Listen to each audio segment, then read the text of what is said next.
दोस्तों, आज से 2 दिनों पहले अहमदाबाद में जो प्लेन क्रैश का वाकया पेश आया, ये हमारे लिए बहुत ही दुख की बात है और पूरा देश ऐसे वक्त में दुख में डूबा हुआ है।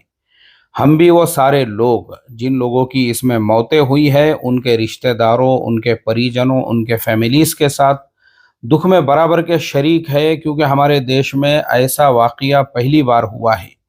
आप जिसको देखेंगे वो आपको अफ़सोस में डूबा हुआ मिलेगा और हर आदमी वो यही बोल रहा है कि ऐसा नहीं होना चाहिए था, क्योंकि इसके अंदर जो बेचारे बेकसूर लोग हैं, ऐसे 300 लोगों की जानें चली गई। एक तो 242 लोग प्लेन में सफ़र कर रहे थे, उनमें एक जो रमेश कुमार थे उनको छोड़कर बाकी के जो 241 लोग थे उनकी जानें गई। और उनके अलावा जिस मेडिकल कॉलेज के ऊपर ये प्लेन जाकर क्रैश हुआ, उस मेडिकल कॉलेज के वो बच्चे जो डॉक्टर बन रहे थे, वो समाज का फ्यूचर थे, उनके माँ बाप ने उनसे भी कई उम्मीदें लगाई हुई थी और एक झटके के अंदर उनका पूरा फ्यूचर ख़त्म हो गया, उनकी लाइफ जो है वो समाप्त हो गई। इसके अलावा भी वहाँ बहुत सारी गाड़ियाँ खड़ी हुई थी और भी बहुत सारे लोग। अभी मैं थोड़ी देर पहले जो है एक न्यूज़ देख रहा था जिसके अंदर एक स्कूटी पूरी तरह से वहाँ पे क्रैश हो चुकी है, लेकिन वो स्कूटी जिसकी थी उसकी फैमिली रो धो रही है कि हमारा वो बंदा जिसकी ये स्कूटी है, ना अभी तक उसकी बॉडी मिली है, ना अभी तक उसके बारे में पता चला है, क्योंकि अभी तक बहुत सारी जो बॉडीज़ थी वो ऐसी है कि वो मिली भी नहीं है, उस आग के अंदर पूरी तरह से वो भस्म हो चुकी है। तो ये हमारे देश के लिए बड़े दुख की बात है। मैं भी पिछले 2 दिनों से ज़्यादातर ऐसे ही वीडियोस देख रहा हूँ जिसके अंदर जो एविएशन एक्सपर्ट्स होते हैं, इंटरनेशनल जो एक्सपर्ट्स है, हमारे देश के जो एक्सपर्ट्स है, वो सारे लोग इसका क्या निष्कर्ष निकाल रहे हैं, वो इसको टेक्निकली कैसे एनालाइज कर रहे हैं कि कहाँ पे फॉल्ट हुआ, कहाँ पे प्रॉब्लम क्रिएट हुआ, कहाँ पे ऐसी चीज़ हुई जिसकी वजह से ये जो प्लेन है ये थ्रस्ट जनरेट नहीं कर सका और बस ज़मीन से 625 फीट की ऊंचाई के ऊपर जाते ही ये प्लेन दोबारा से ज़मीन के ऊपर आ गया। हालांकि सारे ही जो बड़े बड़े एविएशन एक्सपर्ट्स हैं उन लोगों का यही कहना है कि ऐसा कभी भी नहीं होता है। यानी एविएशन की हिस्ट्री या तारीख में अगर आप देखोगे तो ऐसा कभी भी नहीं होता है कि एक साथ में दोनों इंजन फेल हो जाए। मोस्टली ऐसा देखने में आता है कि एक इंजन फेल हो गया तो दूसरा इंजन काम करता है। और 2009 में ऐसा ही हुआ था। न्यूयॉर्क से एक प्लेन जो है वो उड़ा कहीं जाने के लिए, और वो जो प्लेन था वो आसमान में जाने के बाद उसका उसके दोनों इंजन फेल हो गए थे। लेकिन वो दोनों इंजन के अलावा भी, अभी मैं एक एक्सपर्ट का ही सुन रहा था, वो बता रहे थे उसके अलावा भी एक इंजन होता है जो किसी तरह से जो है प्लेन को ज़मीन पे क्रैश नहीं होने देता है, गिरने नहीं देता है, वो प्लेन को संभाल लेता है। यानी प्लेन जो है उस इंजन की वजह से आगे का सफ़र तो नहीं कर सकता है, लेकिन कम से कम जो है कहीं ना कहीं पे वो सुरक्षित लैंड हो सकता है। तो 2009 में ऐसा ही हुआ। न्यूयॉर्क से जो फ्लाइट जिसने टेक ऑफ लिया और आसमान में जाने के बाद जब उसका एक इंजन फेल हुआ, फिर उसके बाद में जो है जो उसका पायलट था, जो एक इंजन फेल हुआ था, फिर वो जो दूसरा इंजन काम कर रहा था उस इंजन को यूज़ करके उन्होंने कोशिश की है कि किसी तरह से मैं जो है प्लेन को लैंड कराऊं, और उसके बाद दूसरा इंजन भी जो है वो फेल हो गया। अब जब दोनों इंजन थोड़ी थोड़ी देर के बाद में फेल हो गए, तो उसके बाद जिस सिस्टम से प्लेन जो है ज़मीन पे आसानी से लैंड हो सकता था, उन्होंने उसको पूरा कंट्रोल में रखा और उसके बाद उन्होंने उस प्लेन को लाकर पानी में लैंड कराया। वो पानी में लैंड कराने की वजह से वो प्लेन के जितने भी यात्री थे उनको खरोच भी नहीं आई और प्लेन जो है वो पानी के अंदर लैंड हो गया। और देखो सिस्टम कैसा है कि उन्होंने पहले ही जो एयरपोर्ट होता है या जो भी एयरलाइन का सिस्टम होता है वहाँ पर उन्होंने इस बात की इत्तला दी और सारे ही सिस्टम्स को उन्होंने अलर्ट कर दिया कि प्लेन जो है, अभी हम क्योंकि न्यूयॉर्क सिटी में किसी रोड के ऊपर शहर में कहीं पे लैंड नहीं कर सकते, एयरपोर्ट हमारे यहाँ से बहुत दूर है, इसलिए हम पानी में लैंड कर रहे हैं। अब देखो वहाँ का सिस्टम कितना अलर्ट था और कितना वहाँ पे सिस्टम काम करने वाला था कि वो प्लेन के पानी में लैंड होने से पहले पहले ही वहाँ पे सारी कश्तियाँ, सारे बोट्स और सारी चीज़ें जो है ना वो पहुँच चुकी थी, ताकि प्लेन जैसे ही पानी के अंदर आता है उसके फौरन बाद में उसके जो पैसेंजर्स है, जो प्लेन से बाहर जब आएंगे तो उनको किसी भी तरह से पानी में डूबने की ज़रूरत ना पड़े, बल्कि उनको सेफली वहाँ से निकाल दिया जाए। तो एक साथ में जो दोनों इंजन का फेलियर है ना, ये कभी भी नहीं होता है, इस तरह से बड़े-बड़े एक्सपर्ट्स का कहना था। अब देखो इस इंजन में जो प्रॉब्लम हुआ वो क्या हुआ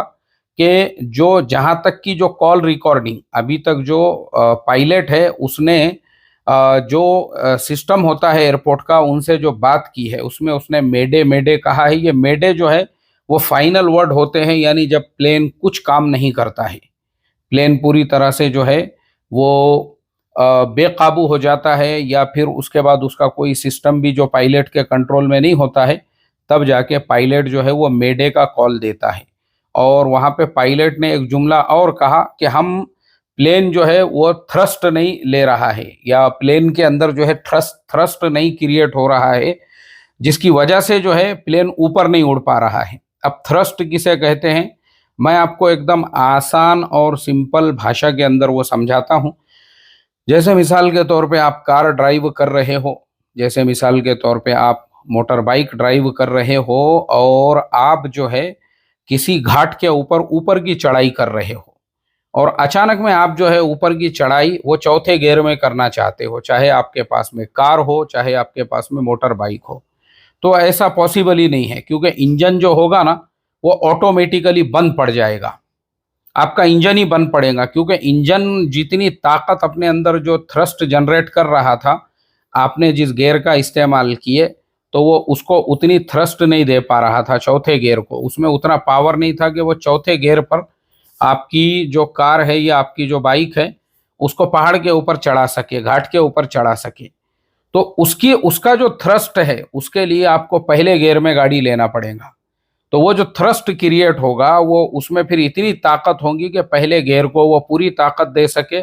जिससे आपकी गाड़ी ऊपर चढ़ सके। सेम टू सेम यहाँ पर भी ऐसा ही हुआ। जो पायलट थे, कुछ एविएशन एक्सपर्ट्स का कहना यह है कि रनवे पर 11 सेकेंड पहले उन्होंने टेक ऑफ ले लिया, मतलब 11 सेकेंड तक और उन्होंने ज़मीन के ऊपर जो है प्लेन को दौड़ने देना चाहिए था, और उसके बाद उन्होंने टेक ऑफ लेना था। तो ये जो 11 सेकेंड है, जो ताकत लगती है 11 सेकेंड के अंदर प्लेन और दौड़ के उसके बाद अगर वो प्लेन को जो है टेक ऑफ लेते, तो प्लेन के इंजन में पूरी ताकत, पूरा पावर पैदा हो जाता था। एक तो प्रॉब्लम ये हो सकता है, फिर दूसरा ये है कि प्लेन में क्योंकि उतनी ताकत से प्लेन ने टेक ऑफ ही नहीं लिया, अब वो टेक ऑफ नहीं लेने की वजह से ऊपर जब प्लेन पहुंचा तो ऊपर पहुंचने के बाद इंजन जो है वो पूरी ताकत नहीं दे सके प्लेन को, या फिर तीसरा जो लोग अंदेशा बता रहे हैं वो ये है कि जो फ्यूल है वो इंजन तक नहीं पहुंच रहा था, किसी किस्म का या किसी टाइप का फ्यूल के अंदर कुछ प्रॉब्लम आ गया था। अब जब इंजन को फ्यूल नहीं मिल रहा था तो उसके बाद में जो है इंजनों ने काम करना छोड़ दिए। तो देखो ये चंद चीज़ें हैं, इनमें से कोई एक चीज़ हुई है जिसकी वजह से ये प्लेन टेक ऑफ के फौरन बाद, टेक ऑफ लेते ही 38 से 40 सेकंड के अंदर अंदर जो है दोबारा से ज़मीन के ऊपर गिर गया। तो देखो अभी तो इसका जो ब्लैक बॉक्स है वो मिल गया है, और ब्लैक बॉक्स जो है ना वो उसके अंदर वो पूरी रिकॉर्डिंग होती है, जैसे प्लेन के अंदर की सारी एक्टिविटीज़ होती है। जैसे प्लेन के अंदर जो दोनों पायलट होते हैं वो आपस में क्या बातचीत कर रहे थे वो उसके अंदर रिकॉर्ड होती है। ऐसे ही जो पायलट्स है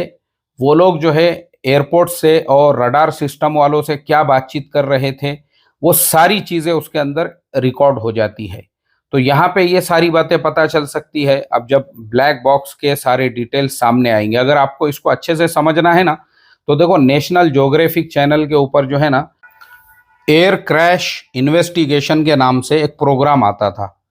मैं वो बहुत ध्यान तवज्जो से देखता हूँ, और यूट्यूब चैनल के ऊपर भी अगर आप जाओगे नेशनल ज्योग्राफिक चैनल के ऊपर एयर क्रैश इन्वेस्टिगेशंस बोलकर अगर आप हिंदी में सर्च करोगे तो आपको बहुत सारे जो एयर क्रैश है, पुराने एयर क्रैश, तो वो बहुत डिटेल में, बहुत बारीकी से उन लोगों ने हर हर एयर क्रैश जो है ना उसको इन्वेस्टिगेट किया हुआ है। तो आपको सारी बारीकियां उसकी पता चलेंगी, क्योंकि ब्लैक बॉक्स इस प्लेन का भी मिल गया है। तो बहुत जल्दी हमारे सामने भी वो क्या प्रॉब्लम था, वो क्या बात थी, गलती किसकी है यहाँ पे, एयर इंडिया की गलती है या यहाँ पे जो एयरपोर्ट अथॉरिटी है उनकी गलती है, या उन लोगों की गलती है जो प्लेन को फ्लाई होने से पहले जो है अच्छी तरह से उसका एक एक पार्ट चेक करते हैं, या पायलट की गलती है कि पायलट जो है बराबर से प्लेन को कंट्रोल नहीं कर सके और उन्होंने जो है 11 सेकंड पहले ही टेक ऑफ ले लिया, या फिर जो है दोनों इंजन उनके कंट्रोल में नहीं रह सके। तो ये सारी चीज़ें जो है ना हमारे सामने आ जाएगी थोड़े दिनों के बाद। बस हम यही उम्मीद करते हैं कि ऐसा हादसा, ऐसा वाकया दुनिया में कहीं पर भी किसी और के साथ में पेश ना आए, क्योंकि हज़ारों लोगों की उम्मीदें जुड़ी हुई होती है उन लोगों के साथ जो इस तरीके से यात्रा करते हैं, सफ़र करते हैं, और जब ऐसा कोई हादसा, ऐसा कोई वाक़या हो जाता है ना, तो उससे हज़ारों लोग पूरी तरह से बिखर जाते हैं, उनकी फैमिलीज़ बिखर जाती है, उनके सपने बिखर जाते हैं। तो चलिए इसी उम्मीद के साथ हम लेते हैं आप सभी लोगों से इजाज़त। टेक केयर, अपना बहुत बहुत ख्याल रखिए।